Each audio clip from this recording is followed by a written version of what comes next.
Welcome back to The Division 2. In this video I want to talk to you about the enemies in the game. There has been a lot of changes within the consistencies of the game. There's been absolutely nothing in terms of updates and buffs and nerfs and all that sort of stuff. But I've noticed a lot of stuff is like some of the bugs are coming back that were in the game a long time ago. There's some new bugs happening that I've not really experienced before. And then there's just a lot of inconsistencies at the same time. So basically there are enemies that are still getting stuck in doorways. There are enemies that are still invisible, especially if you start the Wall Street mission in New York. As soon as you go into that first, well, I say into, as soon as you walk down the first sort of corridor, you've got these enemies that spawn in a door on the right hand side, just before the little mortar bit. Those enemies always spawn in and they're invisible. So invisible enemies. We also, I spoke about this in my last video about the loot, we have seen rogue agents and one of them actually spawned outside of the mission area. And it seems as though the enemy veterancy for difficulty isn't scaling anywhere near what it's supposed to. Because for the main missions in the open world, we'll use Lincoln Memorial as an example because that's the mission we encountered the rogues on. When we are running missions like that, the highest difficulty you can play on is heroic, and the higher you go up in your difficulty, the higher the enemy's veterancy is supposed to get. So if you're playing on normal, you should see a lot of red bars, and then hard, you should see an increase in purple bars, so on and so forth. But heroic, because it's the toughest mission difficulty, besides legendary and the summit, we should be seeing a lot more elites, and even if not elites, we should be seeing a lot more veterans at least. We have had several mission areas where it's consistently wave after wave of just red bar enemies. I think that messes up the loot, but also I know the enemies spawn in on an RNG sort of factor, but it definitely doesn't make sense how we're getting so many red bars within heroic runs. It messes up the loot because I believe elites have a better chance of dropping gear. It messes up, like, there's so many things going on. It's just a complete mess. But not only that, with the enemies, I can't remember when, but a few weeks to a couple of months back, they have done some sort of a stealth buff. They've buffed up these enemies, they've given them a lot more damage output, they're taking a lot more hits. We had rogue agents, the encounter probably took us about 15 minutes altogether, or something like that, when we were running the Capitol building stronghold. And we weren't even playing on legendary, just heroic. But we had the rogue agents spawn and they took us a long time, a lot longer than normal. I've also noticed that just in general, the enemies are hitting harder. They're smacking us for like 1.2 million per shot. I've also spoken to Chaka Chaka on Instagram, and there's a secret boss, a lot of you will probably know who it is. But Yannick the Beard, Yannick's one of the game developers, and they decided to make a boss named after him. He's in the underground section of Washington DC, but I've heard that his shotgun is hitting for 4 million damage per shot. Even if you have a min-maxed survivability build, you're not withstanding one shot off that boss. I don't know if the damage numbers are consistent, I don't know a lot about it, but that's what I've heard. And my biggest problem, a lot of you are probably going to know this by now, but it's the mini-tanks. Those things, regardless of their veterancy, reds, purples or elites, they are hitting harder than heavies, and I'm going to say almost equal to what the hunters are hitting for in the summit. It's ridiculous how hard those stupid fucking things hit us, and we have absolutely no defense. I run a shield with 1.9 million armor on my build, and this shield is like 13.5 million health itself. I am being absolutely obliterated by these mini-tanks. I can take hits from, I don't know, let's say we're playing Legendary in the Summit. I can take hits from a Chungus.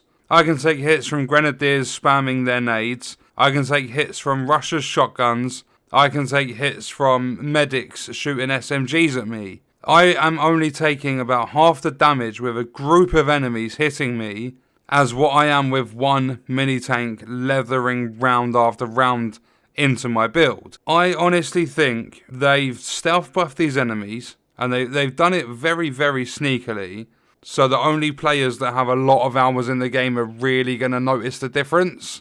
But they've done all this sort of stuff, and I noticed it quite a long time ago, because I used to run American History Museum over and over and over again to speedrun it. I've done it in videos as well, but the time when I was speedrunning it on challenging difficulty, I was able to rinse that mission.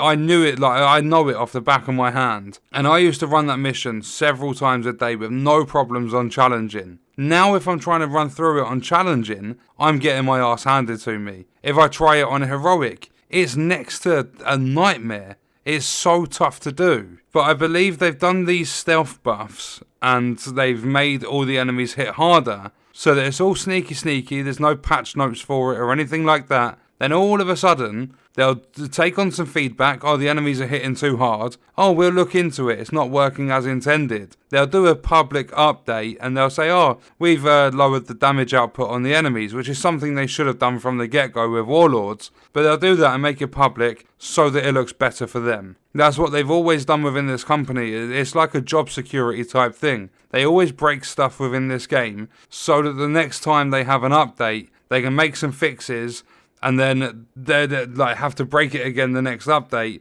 so that they constantly have stuff to work on so they can keep their jobs. I've also seen tweets and stuff put out by someone that works with the level design, and they're deleting their tweets. They've only been working at the company for a month. So Massive are actually hiring for developers to work on Division 2. This person that's putting out the tweets is an intern. So we've not even got fully qualified people working on this game at the moment. And I get they're working on other projects and stuff, but this game's not complete. It's been in the beta stage for over 18 months. If they are seriously wanting the community to put their trust into them and to feed them money, they are going to need to pull something out of the bag, and super fast. Because we've got these new consoles coming out, we've got all these new games to play. If Massive Entertainment come out with an announcement, oh, we've got Avatar coming out in 6 months' time, people aren't going to buy that product. Obviously some will. They'll possibly still get 1 million or 2 sales. But if they actually get the game to where the community want it and in a good state, they've got a chance at,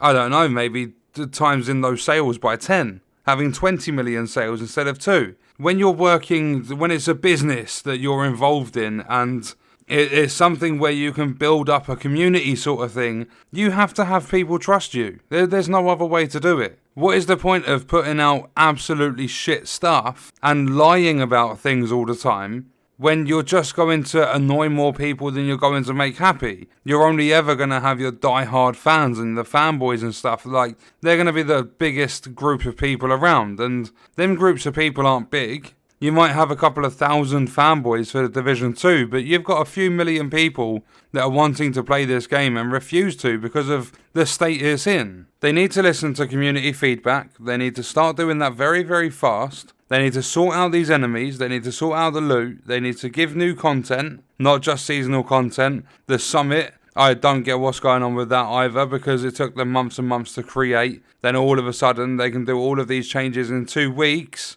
Yeah, they don't have a clue what to do with other things. Look at the Revive Hive. It's broken. Every single month they're doing things to change it and it still doesn't work. These enemies need bringing down at least 2 to 3 notches. Them mini tanks are hitting so fucking stupidly hard. So I'm going to leave the video there. I want to know your thoughts and stuff in the comments. Are you experiencing the same thing with the enemies? Are you finding that they're hitting a lot tougher? Or am I just tripping, basically? I've spoken to a lot of people recently, and it seems as though I'm not the only one experiencing it. But I'd like to get some community feedback going, and I mean, I would love to say to you guys that I'll contact the devs on Twitter and see if anything can be looked into, but I'm pretty sure they've all muted me, even the main official Twitter account. So there's no point me trying. I've been ignored by all of them for months and months now. But it would be nice if we can get some feedback going and just get opinions out there. What are your thoughts on the enemies? The only enemy I really feel that needs a bigger nerf than the others at least are the mini tanks. They're my only concern at the moment. The other enemies, they might still hit like a little bit harder than they probably should, but I don't see it as a really important thing. I think the most important one is the mini tanks. They are brutal on this game at the moment. But let me know all of that good stuff in the comments. I'll see you in the next video. I hope you guys enjoyed it. Thank you for watching.